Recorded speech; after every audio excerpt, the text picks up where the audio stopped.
Leeds weren't able to put that plan into it. We talked about the Mamo thing before from the other game. This is why didn't the coaches spot this as an opportunity in this game? It didn't make sense to me that. Maybe the message didn't get down the phone line from Agar's house. Maybe that was the thing. That is true. Yeah, that is true. Because there's no doubt, there's no way that the communication, and the change in the coaching team there, that will have without question had an impact on their preparation and their ability to make changes through the game. Definitely. Yeah, and then you compromise as well with your stripped back bench and that sort of thing. We talked about the Tom Davies try, which was outstanding. I think the final try of the game, the Conrad Hurrell try as well from Leeds, where it was kind of off the cuff, throw it around because we've got to, but it all worked out for a try. I thought that was a great try too. What stood out for you in this one, Sarah? I think, just the physicality of Catalans. I thought Lange and Cassiano were very good for them as well. Just sort of being able to steamroller over Leeds and through Leeds. And I think the 18-point head start effectively that they got just meant that it was going to be very, very difficult to find any way back, wasn't it? Yeah, it was, yeah. What about for you, Al? Who stood out for you? There was a couple of things I wanted to say. We've said a lot about Israel Folau this year, most of it not complimentary. But that guy can catch a high ball. I mean, the third try, everyone was kind of talking about Tompkins' kick, and it was a decent kick. But that was a freakish finish. Oh, yeah. To kind of get the ball between two or three Leeds players and shrug them off and kind of just get to the line. That was some kind of next level kind of finishing. And if he was a player we could publicise because he didn't have absurd homophobic views, then that could be put up on social media right next to the Nuke Hopkins catch from the end of the Arizona Cardinals match in the NFL this weekend. It's like, this is the level of caliber of skill and talent in our sport. Yeah. Yes, if only. But what I will, two other things to say from a Leeds point of view. Reece Martin tracking down David Mead. That was some commitment. Yeah. Mead might have lost a step of pace, perhaps, but yeah, that was commitment, and I was kind of pleased with that effort. And I thought, for me, Liam Sutcliffe was really good for Leeds in the centre. He's filling in, isn't he, for a player who should be playing. I don't think Sutcliffe is filling in. I think he's become the first choice left centre, which was Conrad Hurrell's spot. I think Hurrell's filling in for Harry Newman. Yeah, fair enough. Because you're right, Sutcliffe does deserve praise. He's been very, very good. And he was very good in this one. He's kind of there for this for their first try. His kind of footwork to get inside was really good to put his namesake through. And his brother. Yeah, but those two players for me were good for Leeds in a disappointing performance. Yeah, fair enough. Sam Tompkins was the man of the match, though. Wasn't he? I think his creativity in the game, his role in setting up the tries for the Catalans in that first half spell, he was hugely influential. And it seemed to be that James Maloney kind of offered up more of a running game in this game, which I don't think he's done enough of maybe this year in the games I've seen. He hasn't influenced and imposed himself upon too many games that I've actually seen Catalans play. But I don't know if it was what Tompkins was doing meant he felt more free to do that part of the role as well, which I think worked really well for the Catalans. What didn't work quite so well for them was his high shots, because he was throwing them around like he always has his whole career. Honestly, the only thing I can think about with Maloney in this match is him falling off tackles. I mean, the boy can miss a tackle. And that's why he goes high, isn't it? Because it's the only way he feels like he can have an impact. Yeah, maybe. But yeah, you're right. He does have that tendency if he doesn't miss entirely. Yeah, fair enough. That's pretty. I think I can't think of anything else to sort of mention in this one. Other than to say, it didn't leave me convinced that Catalans were a grand final winning side. No, it felt like Leeds had just run out of steam for me. Yeah, as good as Catalans were in that first half, particularly the first half an hour. I do think if Leeds had been on it more, they wasted quite a number of chances that Catalans gave to them, and gave Catalans some really easy chances. The me try, for an example, where convicted spousal abuser Robert Louis threw an offload that was ill-advised at a time where Leeds were starting to look a threat back in the game, and it just kind of damaged any kind of chance of a comeback. But yeah, as you said, the kind of the Tompkins breaking like the first minute or so, that kind of it set the tone, didn't it? Unfortunately for Leeds. Right, let's sort of wrap up these games then. Stat line of the week, I've pulled out Joe Cater. 1 try, 57 tackles, 17 mark tackles, no missed tackles. That topped the stats for me. I don't know if you guys picked out any other impressive stat performances. I went for Sam Tompkins on the stats. Fair enough. I'm happy to stick with Joe Cater. Yep. Player of the week. This is where I went for Sam Tompkins. I think his play in that first half was so. It was the match-winning performance. I think, like Sarah said, Hull had quite a lot of good performers in their win. I think for Catalan, Sam Tompkins was the match-winning performance, so I've gone for him. What about you, Sarah? I'm going to go for Sneed. No, very controlled. Yep. And Alan? I've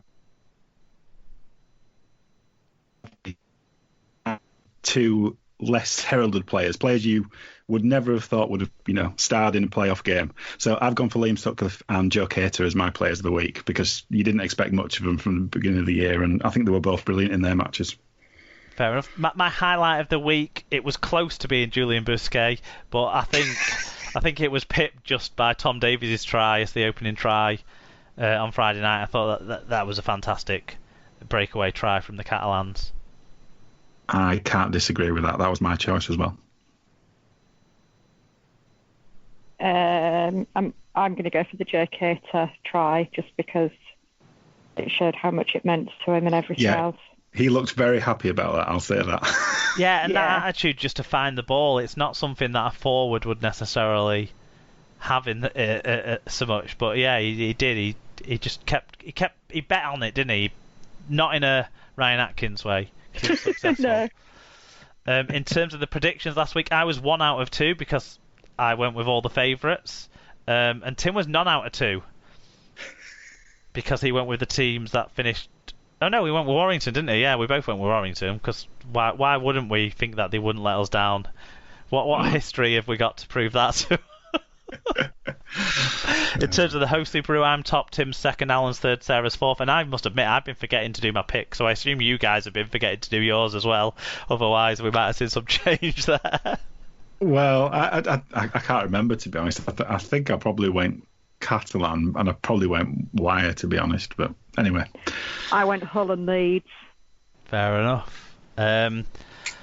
In the main Subaru, Steve Pye's top, Michael Hawkins wears the yellow cap, so it was a good week for confident Hull FC fans, both of those two being black and white supporters. And then in the Fantasy League, Alan Bagley is top.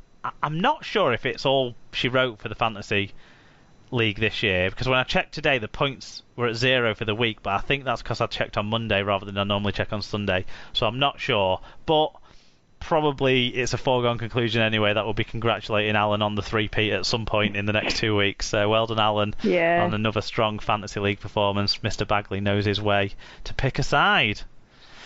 He certainly does. Okay, thanks for all those fan reviews in, especially Richie and Joel for popping in with their quick one-liners. And make sure you look out for the Google form links on Twitter for the next week's games. So make sure you get your fan views in there. We're now going to talk about some other results, a couple of Origin games to get to.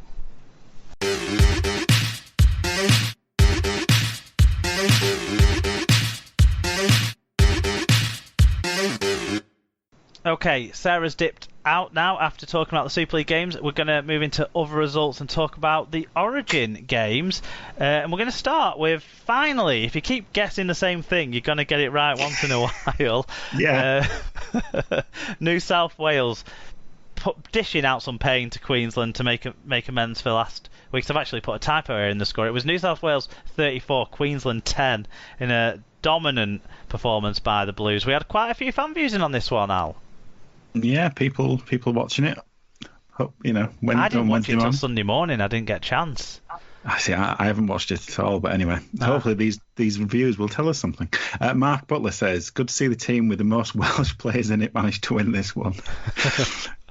Queensland again threatened to make a mockery of the predictions before the series with Coates' airborne try, a classic of the genre.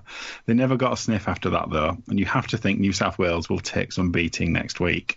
Yeah, that was some start to an Origin career from Xavier Coates. It was all right, that finish. Great finish.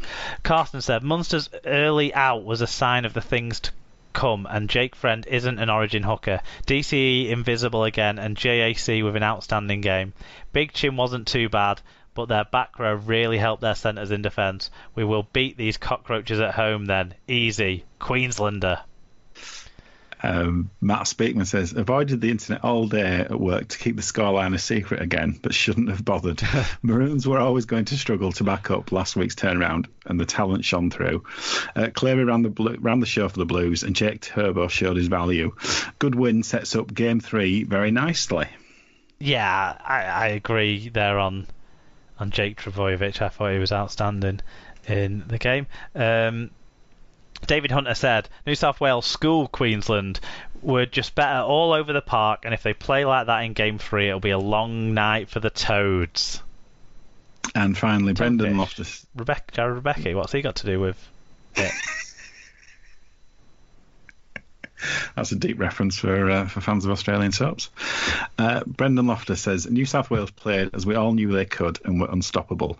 Cleary and Walker, a good half-back pair as I've seen this season. Thought Adokar was great too. Fantastic kick chase and tackle, and his enthusiasm seemed to rub off. Going to be tough for Queensland to win Game 3. Oh, and some handbags.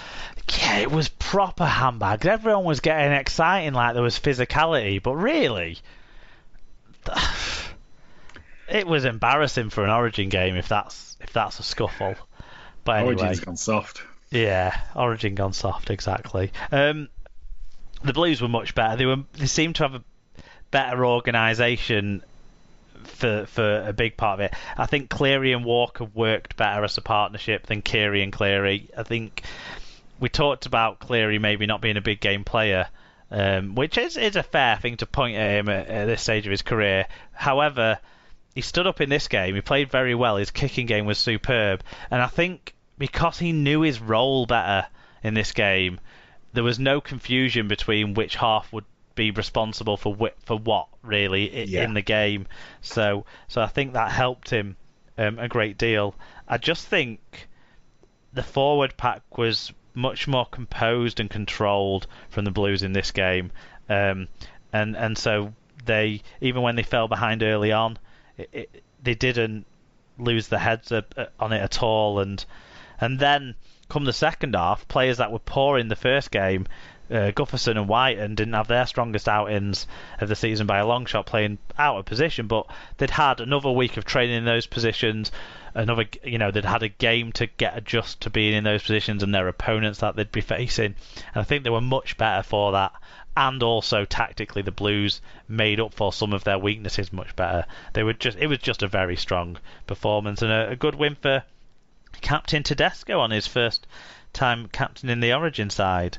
So yeah, the bench was just strong as well, solid, consistent, really, really good stuff from the Blues. I mean, obviously, it's a good comeback for Cody Walker because he obviously got dropped unceremoniously last year, didn't he, after the first match? So to come back in and have an impact is that's a good thing for him because last year it affected him, didn't it? When he went back to the Rabbitohs, he wasn't the same player after that last year. So yes, it's good for him that he's made an impact on the Origin stage. Yep, it was the women's Origin as well, which was played on Friday.